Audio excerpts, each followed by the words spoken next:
Okay, scienticians, let's talk a little bit about what we've been talking about here. I'm going to draw myself a nice little plant. It's a happy little plant. Let's make it a tree here. We'll give it some roots, a little hole for a squirrel. And we all know that these plants do photosynthesis. And through the process of photosynthesis, CO2 from the atmosphere comes into the plant, and this plant turns it into oils, it turns it into glucoses like C6H12O6 and other polysaccharides. This process, called photosynthesis, is a pretty active process. It takes about 120 gigatons per year out of the environment, out of the atmosphere, I should say, and converts it into these kinds of carbon compounds. And then we've also learned that stuff from these plants will come into a living thing.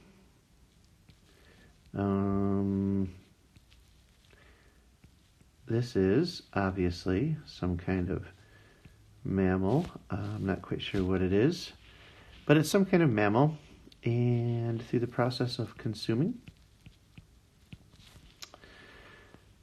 these molecules will come into this living thing, and then this living thing will do respiration and put CO2 out. Now, respiration produces about 60 gigatons of carbon per year. So the whole point here is that the carbon that's taken in from the atmosphere, right here, is used in the process of photosynthesis to produce oils and glucoses and celluloses and things like that. This very same carbon that's in this carbon dioxide is used to produce these molecules right here. And we can track this carbon. This carbon is then used inside of these living things here to make proteins and DNAs and fat molecules and all that kind of stuff. And then through the process of respiration, that very same carbon that was in here, in the oils and the glucoses, that very same carbon gets converted into CO2 and now becomes a part of the atmosphere. So because that carbon can be tracked around an environment, we call this tracking of the carbon around an environment the carbon cycle. And there's a lot of other things involved in this carbon cycle. But first, let's do a couple of vocab terms. Up here, we have things like the atmosphere. And down here, we have places like plants. Whoops, I can spell.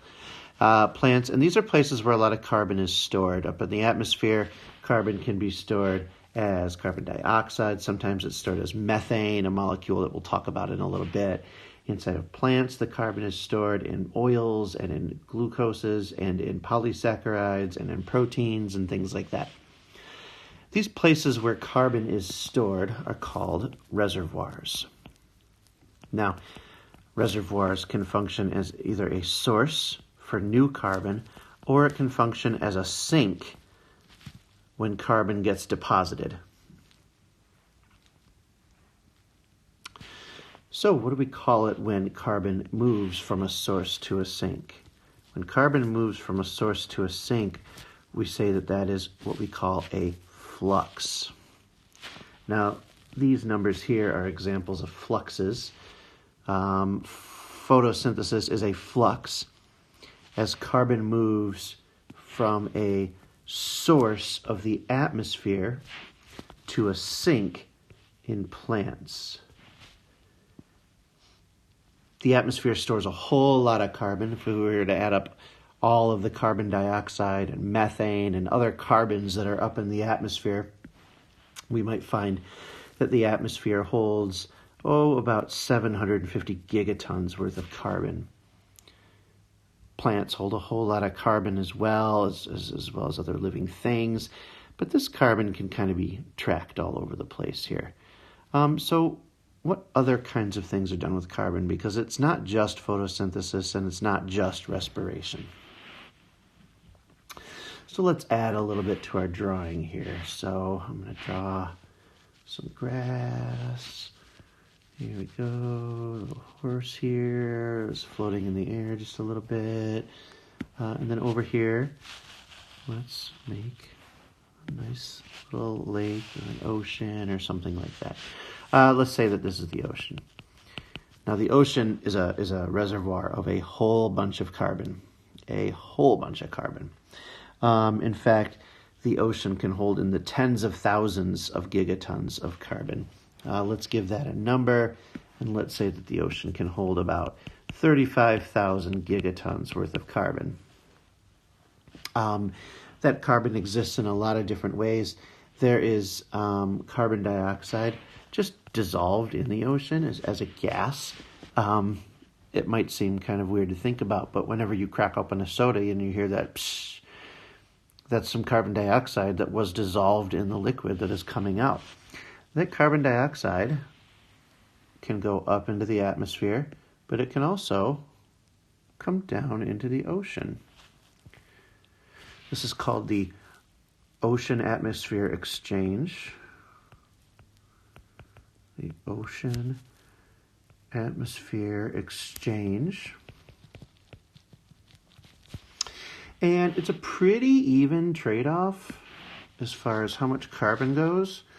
A little bit more goes into the ocean, about 72 gigatons of carbon per year, then goes out of the ocean, 70 gigatons of carbon per year. These are all estimates based on current research in something, a document that I've read. I can provide you with that source if you're really interested in it. So the ocean does a lot of switching off here. Where else can carbon go? Well, once a year, a bunch of carbon from plants falls down. Whoops, I should have made that the right color here. I want to color code my stuff for you to follow a little easier. But every year, a bunch of carbon falls off of the trees in the form of leaves or fruit or dead plants and things like that. And that is called litter fall. Litter fall. And if you really think about plants, I mean, every year, like tons of plants lose their leaves. This number is probably going to be pretty big, and it is. It's about 60 gigatons per year. That's a lot of litter fall. And where does that litter fall build up? That litter fall builds up in another reservoir called the soil. A lot of carbon is stored in the soil. Not as much as is stored in the oceans, but on the order of thousands. We could say that there's probably about 2,000 maybe gigatons of carbon in the soil. All right. Now, what's not important are these exact numbers, but what is important is that you understand that the ocean is a massive sink of carbon. The soil is a pretty big sink of carbon. Plants hold a lot of carbon, and the atmosphere also holds a lot of carbon as well. Ocean being a gigantic one. There are little tiny microbes in the soil. Little tiny microbes. And by microbes, I mean little bacteria that do a whole lot of respiration, the same as we do. And so there's a lot of soil respiration as a flux that adds carbon dioxide to the atmosphere. These bacteria are breaking down and decomposing nutrients and stuff like that. If the environment that the litter fall is being broken down in is very acidic and anaerobic. Now, by anaerobic, make sure that you understand that means no oxygen. Then that bacteria can only, then that litter fall will only partially decompose, and it'll form a material called peat. It'll form a material called peat. So there's another flux right there where we have a partial decomposition in an acidic anaerobic environment. You form this stuff called peat, and then that peat is a really good fuel source. and you could actually combust, excuse me, you could actually combust or burn that peat for energy for your house and to cook food and all that kind of stuff. Now, that's not the only combustion we do, because people also, in factories, we also burn and make a ton of pollution. And when we burn things, when we do combustion, we release all that carbon that was trapped inside that thing in the form of, you guessed it, carbon dioxide. So this is more combustion, but this one specifically is combustion of fossil fuels. So the carbon that was stored in those fossil fuels is released into the atmosphere as carbon dioxide. Now, where did those fossil fuels come from? Well, we all know that we dig up oil and coal and natural gas and all that kind of stuff from under the ground. So all of this stuff down here, this is all fossil fuels. There's a lot of fossil fuels down in the ground. If we were to add it all up, we might find about 3,000 gigatons worth of fossil fuels down in the ground. And this is, where did all this fossil fuel come from? Well, this fossil fuel came from partially decomposed organic material a long time ago. Partially decomposed organic material. And it fossilized. And by fossilized, we mean that it was converted into oils and things like that. So we dig those things up, we burn them in our cars, we burn them in our factories, we burn them all over the place. So that combustion is really important. Now, the minerals down in the earth are chock full of carbon as well. Minerals like limestone, which is really common, and chalk and things like that. And in fact, there's so much carbon stored in these minerals down here in the earth. About 100 million gigatons worth of carbon going on here. There's also some carbon that gets taken up by living things in a process called calcification. And that is when these living things form shells like clams and snails and things like that. And the carbon that is in the atmosphere around them gets converted into a form called calcium carbonate.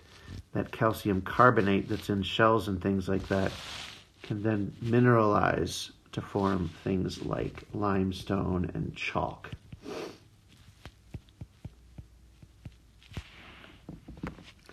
Now, the other thing to think about is that as far as carbon cycle goes, is not everything gets converted at the same rate.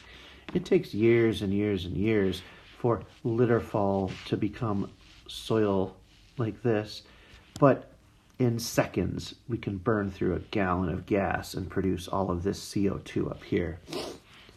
Fossilization takes millions and millions of years, but it takes no time at all to burn those fossil fuels and add all that CO2 up into the atmosphere. So a lot of the problems that we're having right now with the carbon cycle is that we are doing things on a very fast scale where a lot of the carbon cycle takes years and years and years to do. One last one. This video is running a little long, so I'll speed right through this one. But down in the soil, there's a kind of bacteria, another kind of bacteria called a methanogenic archaean. These are ancient types of bacteria that produce methane. And so when they do their normal thing and they break down material and things like that, they release a lot of methane. Methane is a gas, CH4, goes up into the atmosphere. It's a bad greenhouse gas, but we'll talk about greenhouse gases tomorrow. And that greenhouse gas can end up oxidizing in the atmosphere to form even more CO2 and cause even more problems. So this is the basics of the carbon cycle. We're going to add some details to this and really do a huge focus on climate change. I know you all like learning about that kind of stuff, because what else isn't fun than learning about how we mess things up? Now, for your drawing quiz for this section, you're going to have to draw a little carbon cycle. It doesn't have to have all of these reservoirs and sources and sinks and fluxes and things like that. But you should be able to understand what these words here mean. Carbon cycle, sources, sinks, and fluxes. And you should be able to draw at least five